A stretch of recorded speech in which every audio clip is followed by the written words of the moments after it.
What kind of leader lives in your bones? Maybe you're not particularly interested in leadership or authority. Maybe you're just curious and value diverse perspectives. We talked about Sigma's stillness and Zeta's tyranny, but in this series, we will mash up 12 Eastern zodiacs, 12 Western zodiacs, and 8 archetypes. We will analyze them and group them by their position and thirst. This is not a guide, it's an excavation. We'll dig into the raw, often ugly truths of power, how Aries fire mirrors the tiger's hunger, from the stoic resolve of Marcus Aurelius to the dragon's celestial tyranny. We'll dissect leadership's duality, the crown that elevates and the shadow that devours. The fire and the mountain. What does it mean to lead? Is it the spark that ignites action, or the unyielding ground that holds chaos at bay? Let us begin with Aries, the ram, whose horns pierce the veil of inertia. In the western sky, Aries does not ask permission, it acts. Its energy is raw, untamed, like a wildfire devouring doubt. Yet fire without direction burns itself to ash. Here, Capricorn emerges, the mountain goat ascending cliffs with calculated steps. It builds systems, fortresses of order, turning chaos into legacy. Between them stands Leo, the lion, whose roar draws others not by force, but by magnetism. These three form a trinity: impulse, structure, allure. The Stoic philosopher Epictetus warned, "Any person capable of angering you becomes your master." This wisdom applies doubly to leaders, whose passions can impact not just themselves, but all.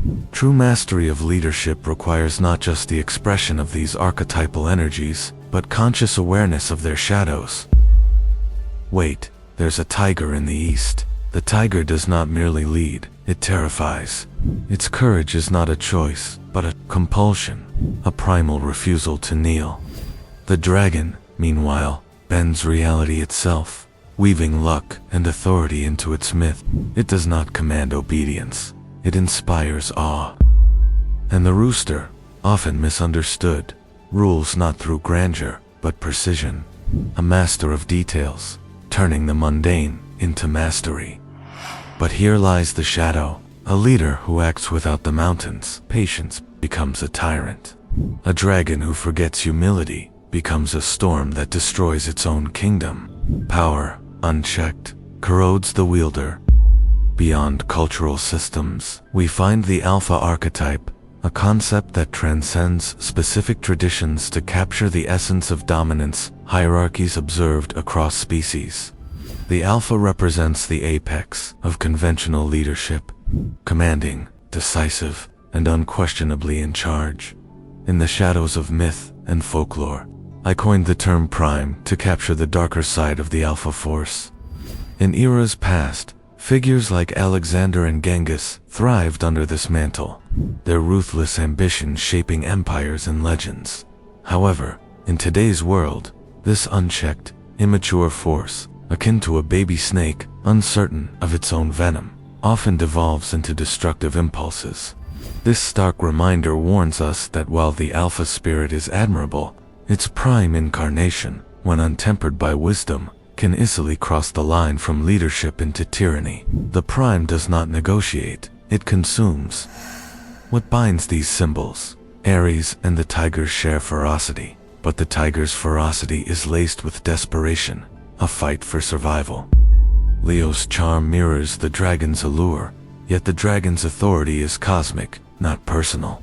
Capricorn and the rooster both build, but where the rooster obsesses over minutiae, Capricorn sees centuries, not hours. Stoicism whispers here, leadership is not the absence of fear, but the mastery of it. To lead is to balance fire and stone, to know when to roar and when to listen.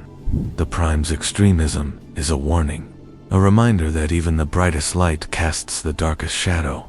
We must acknowledge that these powerful leadership archetypes carry equally powerful shadows, and that's their greatest weakness. The impulse to command others can degenerate into tyranny. The charismatic presence can become manipulation. The drive for order can transform into rigid control. Every leadership style contains within it the seeds of its own corruption. Chapter 2. Inner Alchemy of Leadership. The path to effective leadership begins within. Before one can authentically lead others, one must first navigate the labyrinth of their own psyche, confronting the shadow aspects that distort perception and action. This inner journey transforms raw archetypal energy into conscious influence. Aries energy represents leadership in its most embryonic form, pure will and initiative. This is the young leader who acts boldly, but sometimes recklessly, driven by an inner fire they barely understand. This stage is characterized by what the psychologist Erik Erikson might call identity formation, testing one's capacity to affect the world through direct action. When this raw energy meets the resistance of reality, the leader faces a choice: retreat in frustration or transform. Those who transform move toward Leo energy, where the focus shifts from mere action to inspiration. The Leo stage of leadership development involves recognizing that sustainable influence comes not through force but through engaging the hearts and imaginations of others. The leader learns to work with human psychology rather than against it. With further maturation comes Capricorn wisdom, the understanding that enduring impact requires structures and systems. The mature leader recognizes that their most significant legacy lies not in what they personally accomplish, but in what they enable others to accomplish through the frameworks they establish. This represents leadership's most evolved form in the Western tradition. The Eastern Zodiac offers a complementary perspective, suggesting that leadership qualities manifest cyclically rather than linearly. Tiger energy dominates in times of crisis or revolution, when bold action and courage are needed to break through established patterns. This energy can become destructive when it persists beyond its natural season, creating needless conflict where stability would better serve. The Tiger leader excels in startup environments and turnarounds, but may struggle with steady-state operations. Dragon energy flourishes in periods of expansion and growth, when inspiration and vision create new possibilities. The dragon leader naturally sees connections and opportunities invisible to others. This energy creates movements and motivates collective action toward ambitious goals. Rooster energy becomes essential during periods of refinement and consolidation, when systems must be optimized and inefficiencies eliminated. The rooster leader brings discipline to chaos, transforming inspired but disorganized efforts into sustainable operations. The psychological research of Daniel and colleagues in 1998 on leadership styles mirrors these ancient wisdom traditions. Their identification of pace-setting, visionary, and coaching leadership styles corresponds remarkably with Tiger, Dragon, and Rooster energies, suggesting these patterns are indeed fundamental to human psychology rather than mere cultural constructs. Research of Robert Keegan at Harvard in 1994 on adult development supports this distinction, describing the difference between socialized mind leaders, who operate effectively within systems, and self-forthering or self-transforming leaders, who can reimagine systems entirely. The latter corresponds to prime energy leadership that doesn't just excel within the game, but changes the nature of the game itself. The Stoic philosopher Marcus Aurelius wrote, "The impediment to action advances action. What stands in the way becomes the way." This principle perfectly captures the alchemical process of leadership development. The very challenges that appear to block our leadership path become, when properly engaged, the catalysts for our transformation into more effective leaders. Consider the common pattern of the promising young leader who rises quickly through charm and talent, but eventually plateaus when deeper issues of character or self-awareness remain unaddressed. This success trap prevents further growth until a significant failure or challenge forces inner development to catch up with external achievement. Societies built on Aries, impulsivity, or the tiger's desperation risk glorifying destruction as progress. Consider Genghis Khan, a prime archetype who united tribes through sheer force, yet whose empire fractured as swiftly as it formed. Power that ignores the mountain's patience or the rooster's rhythm sows its own collapse. Psychology echoes this. Weber, described in 1947, binds followers to leaders through emotion, not logic. A double-edged sword, charisma, like the dragon's aura, can unify nations or fuel cults of personality. Bias alert, humans often confuse confidence for competence, a perilous oversight. A leader's roar may drown out their inability to hold power. Stoicism interjects. A tree's strength lies not in its branches, but in its roots.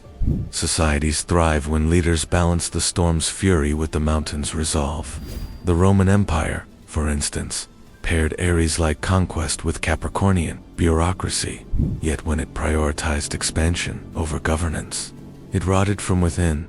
True leadership mastery requires embracing this alchemical process, the willingness to be transformed by leadership challenges, rather than merely trying to overcome them. The leader who approaches difficulties as opportunities for inner development ultimately develops capabilities that those seeking to merely bypass challenges never acquire. Chapter 3: The Blade and the Shield. How thin is the line between a leader and a conqueror? When does vision become vanity and sacrifice become exploitation? Imagine a wolf pack. The alpha leads, yes, but its survival depends on the pack's cohesion. A prime, however, its hunger so vast it devours the herd it once protected. This tension between individual ambition and collective survival pulses through every culture. In the West, Aries charges forward, sword raised, while Capricorn fortifies the walls behind. Leo rallies the masses, but whose glory does it seek? In the East, the tiger hunts alone, its leadership born of solitary strength. The dragon, though revered, risks becoming a tyrant if its storms benefit none but itself. The rooster's meticulousness, a shield against chaos, but obsess over details, and you miss the war. Here lies the fracture. Leadership that serves only the self erodes trust, the invisible thread binding societies. History whispers of this. Julius Caesar, a prime who draped ambition in the guise of for the people, only to fall by the knives of those he dismissed. Hubris is the shadow of charisma. Psychological studies framed this as the Dunning-Kruger effect in 2000, where low competence inflates confidence. A leader blind to their limits, Aries' impulsivity, the tiger's ferocity, becomes a danger. They mistake noise for strategy, force for wisdom. Bias alert. Humans often romanticize rugged individualism, ignoring how even the brightest star needs a constellation to guide. Stoicism sharpens this truth. A river that forgets its source dries up.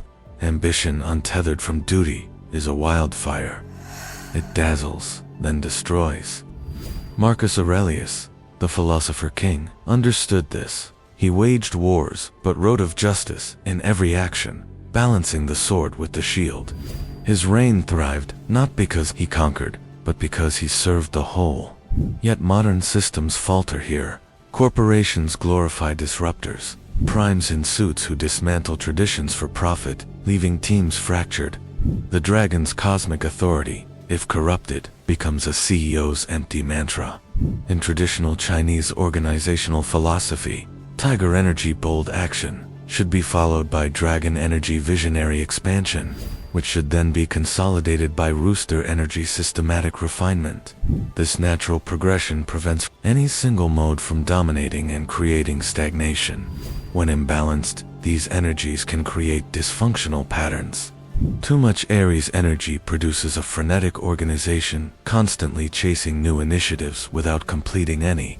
Excessive Leo energy creates a cult of personality, where critical thinking is sacrificed for harmony. Dominant Capricorn energy can stifle innovation through rigid adherence to established processes. Psychological study by Belbin in 1981 on team roles identified similar patterns, noting that the most effective teams contained a balance of action initiators, people-focused coordinators, and detail-minded completers. This research essentially rediscovered what ancient wisdom traditions had encoded in their understanding of complementary leadership archetypes. The boar or the pig, often overshadowed by the tiger, symbolizes selfless leadership, charging forward not for glory, but to clear a path for others. It asks, is your ambition a blade or a plow? Teams mirror this duality. A leader who blends Aries' initiative with the boar's humility creates not followers, but equals. Conversely, a prime-dominated group becomes a hierarchy of fear, productivity fueled by burnout, loyalty enforced by insecurity. The Roman Empire's fall began not at its borders, but in its leaders' refusal to see beyond their triumphs. This journey teaches us that while the spark of leadership is ignited in moments of passion, its true power is realized when it is tempered by reflective insight and guided by a collective vision. It is here that the lesson becomes clear. The union of distinct energies, when steered by a leader who understands both the power and peril of their own nature, can create an environment where strength is shared and creativity flourishes. This is one of 5 parts of this series. We discussed about leadership, impulsivity, aggression, and drive, in future or past, depending on when you're watching. In others we talk about calculatedness of Cancer, Sigma, and Zeta, and of course other archetypes. Hope you've liked this. You can binge watch others if you have time. Thanks for watching.